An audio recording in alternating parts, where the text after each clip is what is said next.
Assalamualaikum warahmatullahi wabarakatuh. Perkenalkan, saya Sevi Asrila dengan NIM 200170027.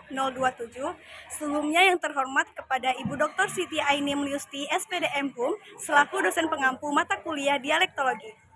Dan teman-teman semua sekalian, semoga kita semua dalam keadaan sehat walafiat. Baik, dalam kesempatan kali ini, izinkan saya untuk membawakan sebuah materi yang berjudul interdisipliner dialektologi. Interdisipliner itu ialah bagaimana hubungan antara ilmu dialektologi dengan ilmu-ilmu lainnya. Mulai dari dialektologi dan linguistik historis komparatif, materi berikutnya. Selamat menyaksikan. Interdisiplin dialektologi. Pada 4 menit ke depan, kita akan belajar mengenai interdisiplin dialektologi. Lalu bagaimana sih hubungan dialektologi dengan ilmu-ilmu lainnya?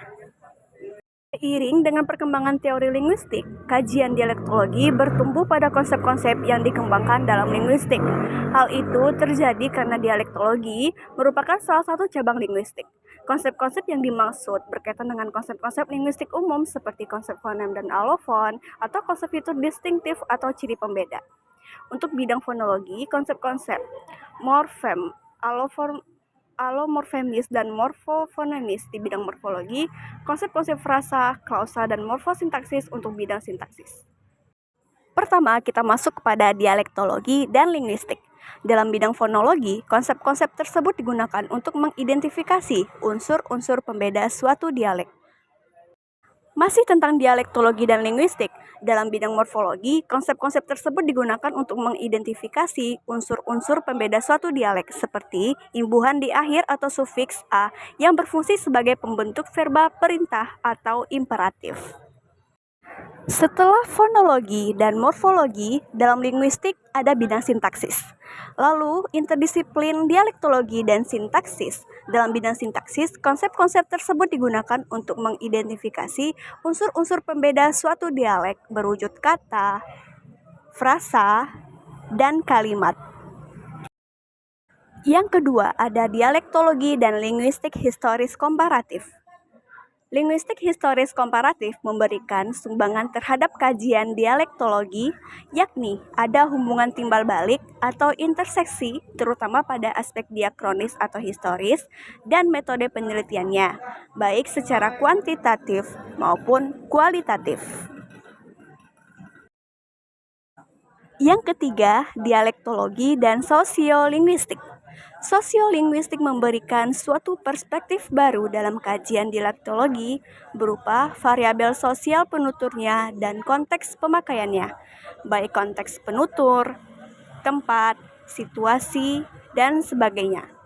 Jadi, terdapat hubungan timbal balik atau hubungan interseksi antara kajian dialektologi atau sinkronis dengan sosiolinguistik. Yang keempat, interdisiplin dialektologi ada bidang dialektologi dan geografi.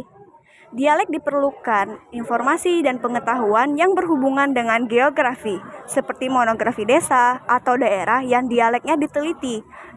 Baik itu jumlah penduduk berdasarkan jenis kelamin, usia, pekerjaan, agama, pendidikan, dan sebagainya. Jenis penyakit yang pernah mewabah di daerah yang dialeknya diteliti, jenis transportasi yang mendukung mobilitas penduduknya, letak geografis daerah yang dialeknya diteliti, luas wilayah daerah yang dialeknya diteliti, dan sebagainya. Selanjutnya ada bidang dialektologi dan sejarah.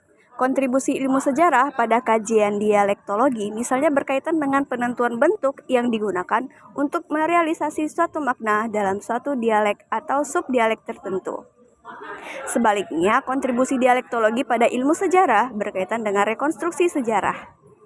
Dalam pengertian yang terbatas, daerah yang batasannya diteliti. Sekian pemaparan materi dari saya. Apabila ada kesalahan, mohon dimaafkan. Assalamualaikum warahmatullahi wabarakatuh.